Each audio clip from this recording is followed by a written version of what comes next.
প্রিয় ছাত্রছাত্রীরা, আজকে তোমাদের ক্লাস 9-এর জীবন বিজ্ঞান বিষয়ের চ্যাপ্টার নম্বর 3, যে চ্যাপ্টার 3-এর জৈবনিক প্রক্রিয়া আছে, তার প্রথম থেকে একদম line by line question answer নিয়ে তোমাদের সামনে আজ হাজির হয়েছি।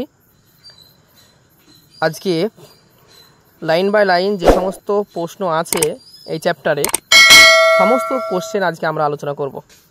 চলো বেশি কথা না বলে আজকে আমরা সরাসরি ভিডিওটা শুরু করি। যদি ভিডিওতে চ্যানেলে তোমরা নতুন হয়ে থাকো, চ্যানেলটি অবশ্যই সাবস্ক্রাইব করো এবং বন্ধুদের মধ্যে শেয়ার করবে। ভিডিওটা খুব গুরুত্বপূর্ণ হতে চলেছে। চলো আজকে আমরা ফার্স্ট কোশ্চেন নিয়ে আলোচনা করি। আজকের ফার্স্ট কোশ্চেন, সালোক সংশ্লেষের কয়টি ধাপ ও কি কি এবং পদ্ধতিটি লেখো। উত্তর হবে 2টি ধাপ, যথা 1 নম্বর আলোক বিক্রিয়া, 2 নম্বর আলোক নিরপেক্ষ দশা বা আলোক দশা বা আলোক নিরপেক্ষ দশা। 1 নম্বর পয়েন্ট, যে আলোক দশা বা আলোক বিক্রিয়া, এটির প্রধান স্থান ক্লোরোপ্লাস্টের যে গ্রানা দশা আছে সেই দশাতে, এবং এর প্রধান উপাদান যে আলোক দশা, সেটা প্রধান উপাদান হচ্ছে ক্লোরোফিল, সূর্যালোক, জল, NADP ও ADP এই দশাতে। ক্লোরোফিলের জল বিশ্লেষণ হয় বা জলটা ভেঙে গিয়ে H+ ও OH- বিশ্লিষ্ট হয় বলে এই দশাকে বলা হয় ফটোলাইসিস দশা। এই যে NADP আর ADP পেলাম আমরা, এই NADP প্রোনাম হচ্ছে nicotinamide adenine, DA dinucleotide, PA phosphate, আর ADP প্রোনাম অ্যাডিনোসিন ডাইফসফেট। তাহলে আমরা বুঝতে পারলাম যে এই আলোক দশাতে ক্লোরোফিলের যে জল সেটা ভেঙে গিয়ে H+ ও OH আয়ন বিশ্লিষ্ট হয় বলে, OH আয়নে বিশ্লিষ্ট হয় বলে এই দশাকে বলা হয় ফটোলাইসিস দশা।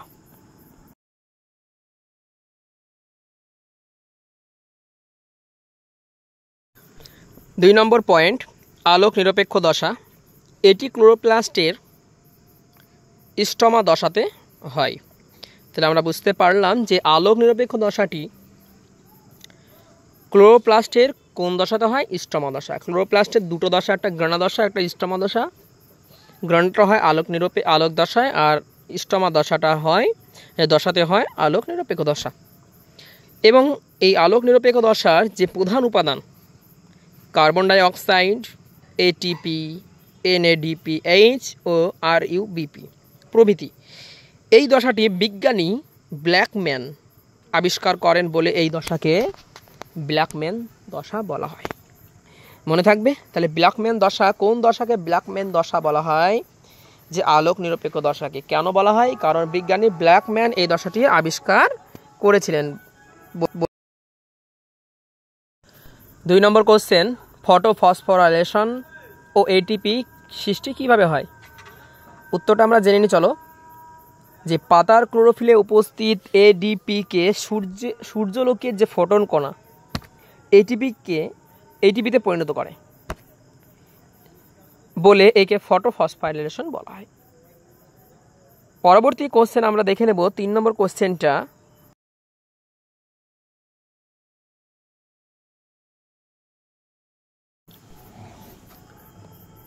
তিন নম্বর কোশ্চেন, হিল বিক্রিয়া কাকে বলে? হিল বিকারকের নাম লেখো। উত্তর, বিজ্ঞানী রবিন হিল 1990 সালে সালোক সংশ্লেষে আলোক বিয়োজনে ইলেকট্রন হাইড্রোজেন গ্রাহক দ্বারা গৃহীত হয় বলে একে হিল বিক্রিয়া বলা হয়। তাহলে বিজ্ঞানী রবিন হিল 1990 সালে সালোক সংশ্লেষে আলোক বিয়োজনে ইলেকট্রনটা হাইড্রোজেন গ্রাহক দ্বারা গৃহীত হয় বলে একে হিল বিক্রিয়া বলা হয়। এবং এই হিল বিক্রিয়ার যে বিকারকটি আছে সেই বিকারকটির নাম হচ্ছে NADP। এই NADPর প্রনাম হচ্ছে নিকোটিনামাইড অ্যাডিনিন ডিনিউক্লিওটাইড ফসফেট। 4 নম্বর কোশ্চেন, NADP-কে হিল বিকারক বলে কেন? উত্তরটা দেখো, ফটোলাইসিস পর্যায়ে ভেঙে যাওয়া H+ আয়ন পাতায় উপস্থিত NADP+ এর সঙ্গে যুক্ত হয়ে NADP+H+ আয়ন গঠন করে বলে NADP কে হিল বিকারক বলে।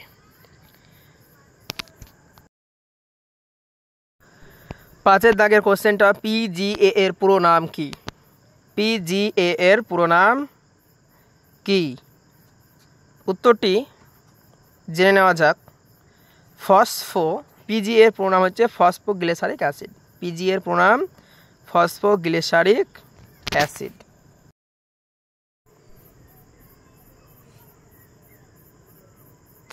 পরবর্তী 6 নম্বর দাগের কোশ্চেন, ATP কে এনার্জি কারেন্সি বলে কেন? উত্তর, ATPতে অন্ধকার বিক্রিয়ার জন্য খাদ্য সরবরাহ করে রাখে বলে ATP কে এনার্জি কারেন্সি বলে। ATP কে এনার্জি কারেন্সি বলে কেন? ATPতে অন্ধকার বিক্রিয়ার জন্য বা অন্ধকার দশার জন্য খাদ্য সরবরাহ করে রাখে বলে ATP কে এনার্জি কারেন্সি বলে। 7 দাগের প্রশ্নটা, সালোক সংশ্লেষে একটি জারণ বিজারণ বিক্রিয়া ব্যাখ্যা করো। 1 নম্বর, আলোক বিক্রিয়ায় অথবা আলোক দশায় ক্লোরোফিল থেকে ইলেকট্রন নির্গত করে ক্লোরোফিলকে জারিত করে। 2 নম্বর, আলোক নিরপেক্ষ দশায় NADP অণু বায়ুর কার্বন ডাই অক্সাইডকে ইলেকট্রন দান করে কার্বন ডাই অক্সাইডকে বিজারিত করে। পরবর্তী 8 দাগের কোশ্চেন, আলোক দশা ও আলোক নিরপেক্ষ দশার মধ্যে পার্থক্য লেখো। 1 নম্বর পার্থক্য, আলোক দশা ক্লোরোফিলের গার্না অঞ্চলে হয় এবং আলোক নিরপেক্ষ দশা ক্লোরোফিলের স্ট্রমা অঞ্চলে হয়। 2 নম্বর, আলোক দশার প্রধান উপাদান হচ্ছে সূর্যালোক, ক্লোরোফিল, জল। আর আলোক নিরপেক্ষ দশার প্রধান উপাদান কার্বন ডাই অক্সাইড ও ATP। 3 নম্বর পার্থক্য, আলোক দশায় সূর্যালোকের প্রয়োজন হয় এবং আলোক নিরপেক্ষ দশায় সূর্যালোকের প্রয়োজন হয় না। পরবর্তী 9 দাগের প্রশ্ন দেখো, সালোক সংশ্লেষকে উপচিতি বিপাক বলে কেন? উত্তর, সালোক সংশ্লেষ অপেক্ষাকৃত সরল যৌগ কার্বন ডাই অক্সাইড ও জল যুক্ত করে জটিল যৌগে পরিণত হয়। জটিল যৌগ বলতে এখানে গ্লুকোজ উৎপন্ন করে এবং উদ্ভিদের শুষ্ক ওজন বৃদ্ধি করে বলে সালোক সংশ্লেষকে উপচিতি বিপাক বলে। পরবর্তী 10 দাগের কোশ্চেনটা দেখো, সালোক সংশ্লেষ কথাটি কে প্রথম প্রচলন করেন? সালোক সংশ্লেষ কথাটি কে প্রথম প্রচলন করে? চার্লস বার্নেস 1893 খ্রিস্টাব্দে। এই চ্যানেলে যারা নতুন আছো তারা অবশ্যই চ্যানেলটিকে সাবস্ক্রাইব করে পাশে থাকো এবং এই যে গুরুত্বপূর্ণ প্রশ্নগুলি তোমার নিজের বন্ধুদের কাছে ভিডিওটা শেয়ার করো, জানে সমস্ত বন্ধুগুলো তোমাদের উপকৃত হয় ভিডিওটা পেয়ে। এবং আজকে যে পার্ট 1 নিয়ে আলোচনা করছি, এবার আগামী দিনে পার্ট 2 তাড়াতাড়ি পার্ট 2 নিয়ে চলে আসবো। যদি ভিডিওটা ভালো লেগে থাকে অবশ্যই লাইক করো। দেখো 10 নম্বর কোশ্চেনটা, সালোক সংশ্লেষ কথাটি কে প্রথম প্রচলন করেন? আমরা জানলাম যে চার্লস বার্নেস 1893 খ্রিস্টাব্দ। 11 নম্বর কোশ্চেন, সালোক সংশ্লেষ কথার অর্থ কী? সালোক সংশ্লেষ কথার অর্থ হচ্ছে আলোক উপস্থিতি বা আলোক সংশ্লেষ। এবং 12 নম্বর যে কোশ্চেন, সালোক সংশ্লেষের প্রধান স্থান কোথায়? সালোক সংশ্লেষের প্রধান স্থান কোথায়? ক্লোরোফিলযুক্ত উদ্ভিদের দেহাংশ এবং পাতার, ওটা মেসোফিল কলা হবে। ক্লোরোফিলযুক্ত উদ্ভিদের দেহাংশ এবং পাতার মেসোফিল কলা। 13 নম্বর কোশ্চেন, কাকে উদ্ভিদের রান্নাঘর বলে? পাতাকে। 14 নম্বর কোশ্চেন, সালোক সংশ্লেষে সক্ষম একটি ব্যাকটেরিয়ার নাম লেখো। রোডোসিউডোমোনাস। খুব ইম্পর্টেন্ট এই 14 নম্বর কোশ্চেনটা। সালোক সংশ্লেষে সক্ষম একটি ব্যাকটেরিয়া, এরকম একটা কোশ্চেন আছে, সালোক সংশ্লেষে সক্ষম একটি প্রাণীর নাম কি? ইউগ্রেনা হবে, ওটাও আছে। তাহলে আমরা বুঝতে পারলাম সালোক সংশ্লেষে সক্ষম একটি ব্যাকটেরিয়ার নাম হলো রোডোসিউডোমোনাস। পরবর্তী 15 দাগের কোশ্চেন, সালোক সংশ্লেষের অঙ্গাণুর নাম কি? মোস্ট ইম্পর্টেন্ট অঙ্ক এটা, ক্লোরোপ্লাস্ট। সালোক সংশ্লেষের অঙ্গাণুর নাম হচ্ছে ক্লোরোপ্লাস্ট।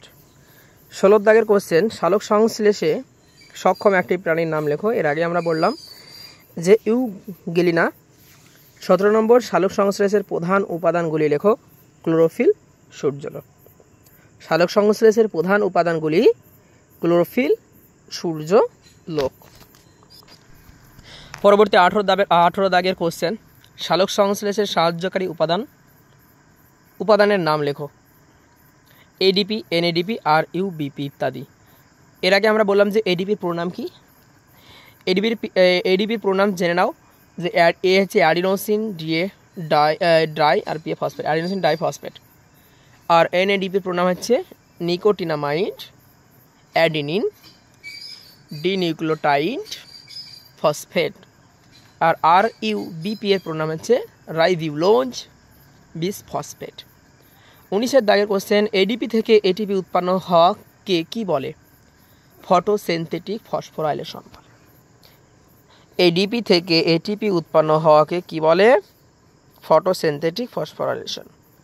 20 দাগের কোশ্চেন, ক্লোরোফিল কত প্রকার ও কি কি? ক্লোরোফিল 5 প্রকারের হয়।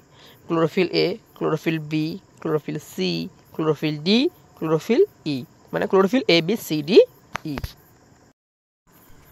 পরবর্তী 21 দাগের কোশ্চেন, উচ্চ শ্রেণীর উদ্ভিদ ও শৈবালে কোন ক্লোরোফিল থাকে? যে কোনো উচ্চ শ্রেণীর উদ্ভিদ ও শৈবালে 2 ধরনের ক্লোরোফিল থাকে। 1 নম্বর ক্লোরোফিল এ ও 2 নম্বর ক্লোরোফিল বি, মানে ক্লোরোফিল এ ও বি উচ্চ শ্রেণীর যে কোনো উদ্ভিদ ও শৈবালে এই ক্লোরোফিল দেখতে পাওয়া যায়।